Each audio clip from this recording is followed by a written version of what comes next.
Online arbitrage is dying. This is something that a lot of people seem to be thinking because Amazon is suppressing the buy box on more and more products if you are doing online arbitrage.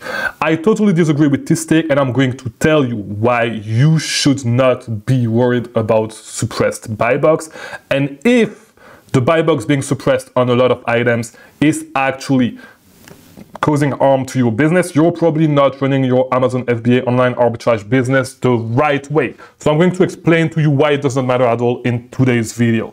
If you do not know me, my name is Chris Mangunza. I release daily videos about selling on Amazon right here on YouTube. Yes. So if you are new, subscribe and like this video to get recommended more videos, right? So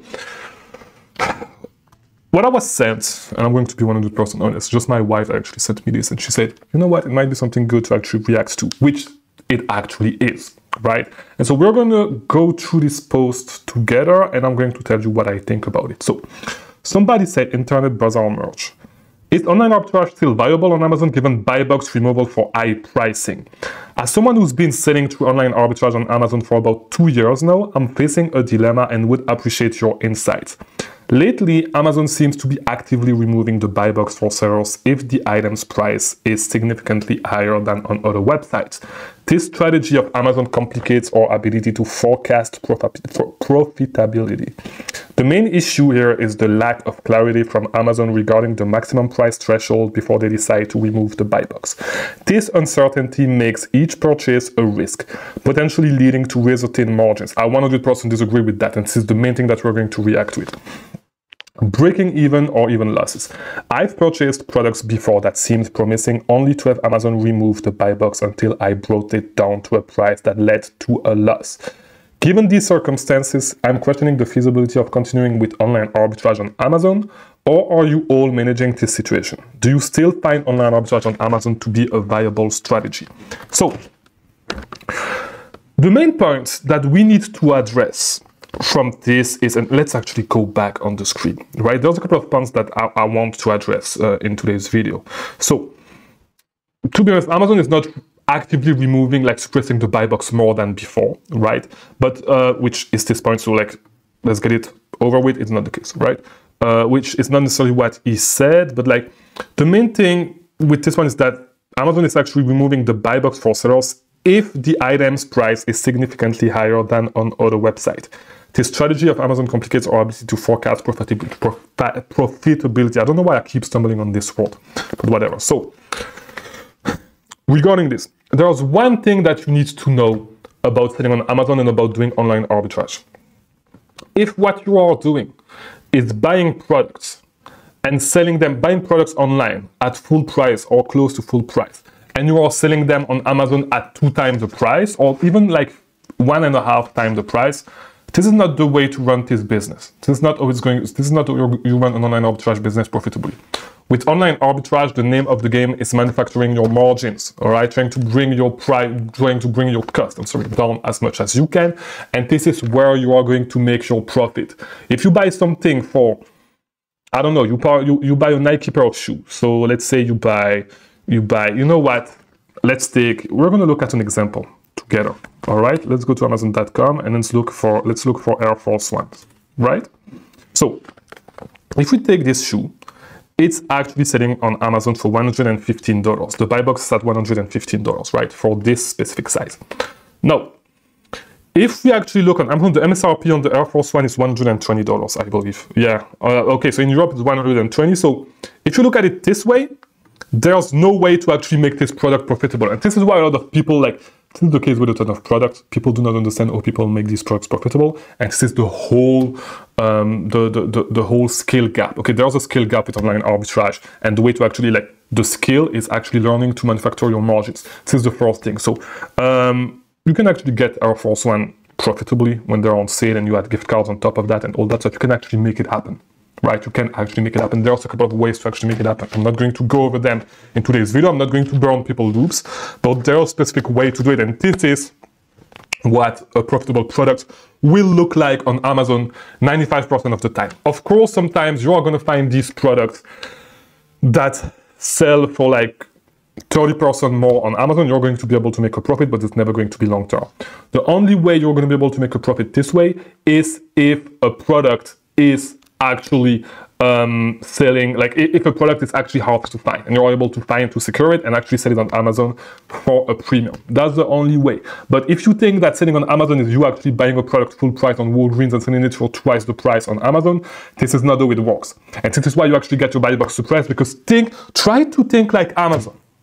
Do you want people to actually come on, like, does Amazon want people to come on Amazon and find products that are always overpriced? No, it's not the point. Amazon wants you to lower your price to a price that is competitive. And if your product is sitting at a price higher than on other websites, you're doing it wrong. Okay, you're doing it wrong. Yes, of course, sometimes you're going to get a little premium, but that's the main thing. So that's the main thing. You're probably running your business the wrong way if this is how you're doing online arbitrage, and this is why your business is going down, because this is not the way it is. Okay, online arbitrage is still hugely profitable. You're just running it the wrong way, right? And I have a ton of videos that is actually explaining you how to actually do that, right?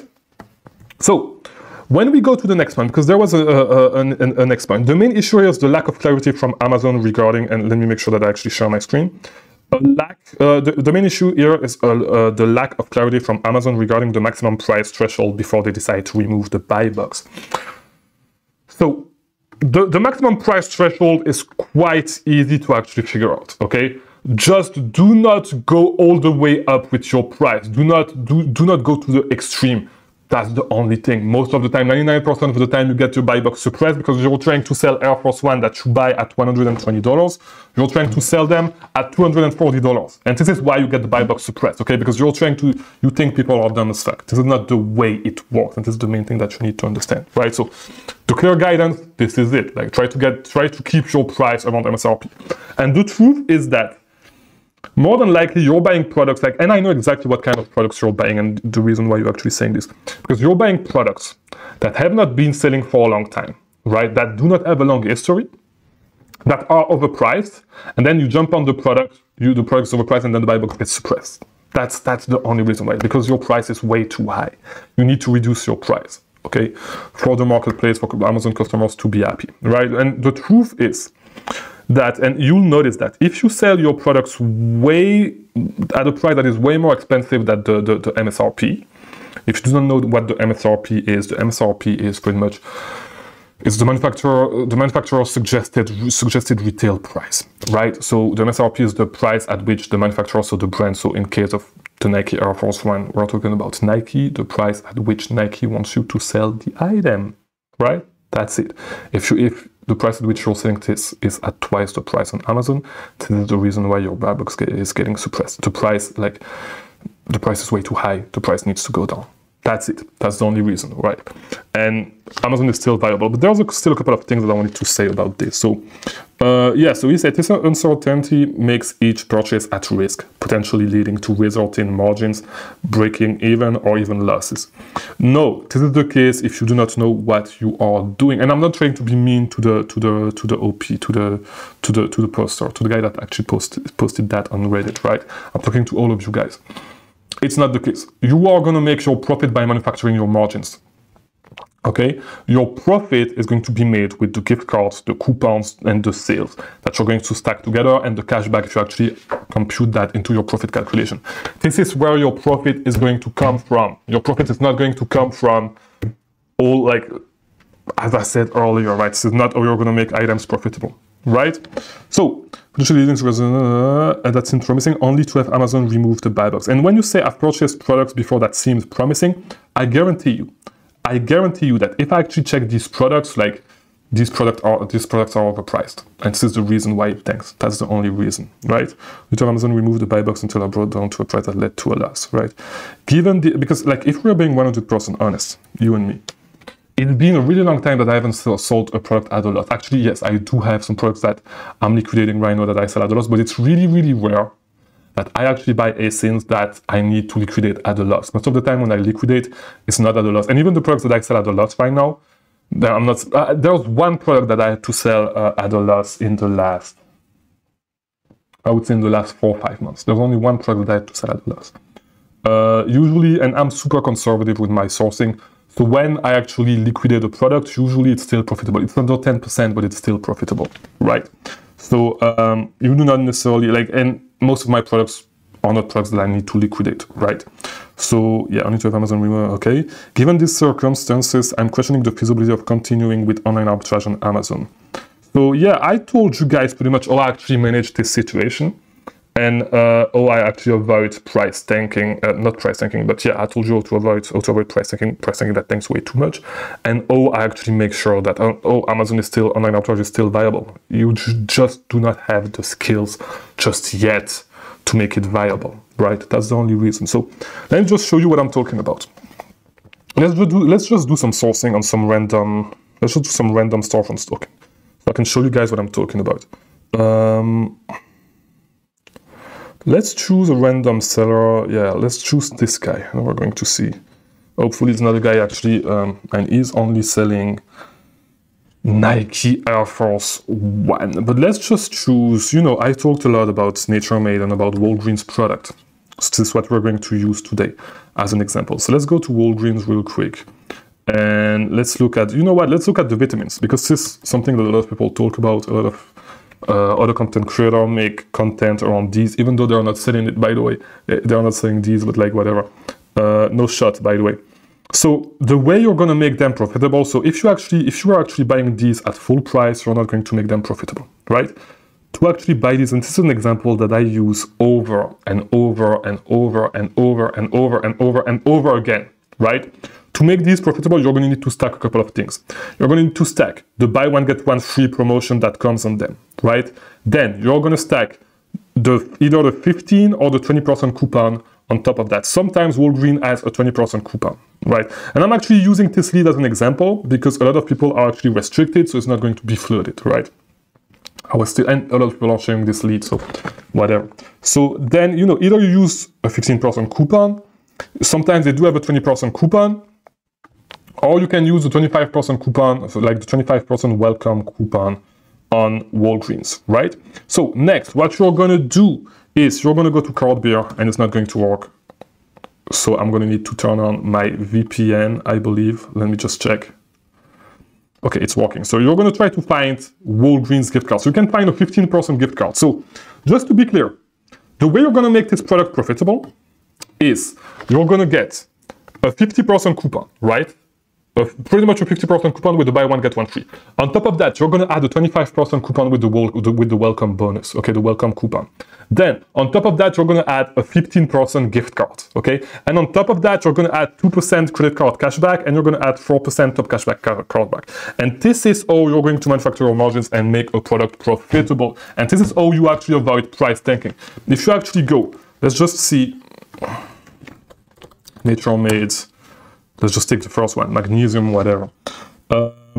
If Amazon is not selling it, but like there's one new offer, so I'm pretty sure that Amazon is selling it.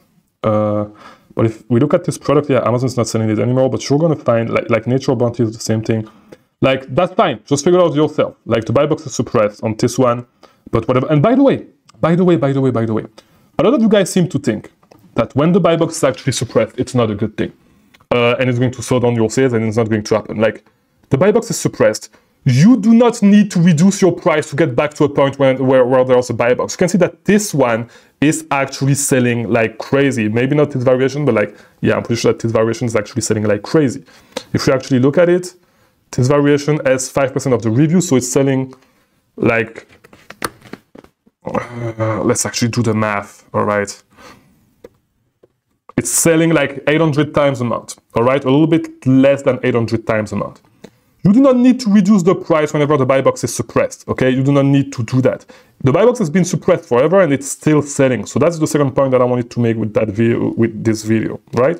So manufacture your margins, don't be scared of suppressed buy box. There's nothing to be scared of. So yeah, hopefully this video was helpful. If it was, leave a like, subscribe, so I'll see you tomorrow for a new video because I release a new video every single day, all right? So I'll see you tomorrow. Thank you for watching. Yeah, that's it for me for today. Thank you.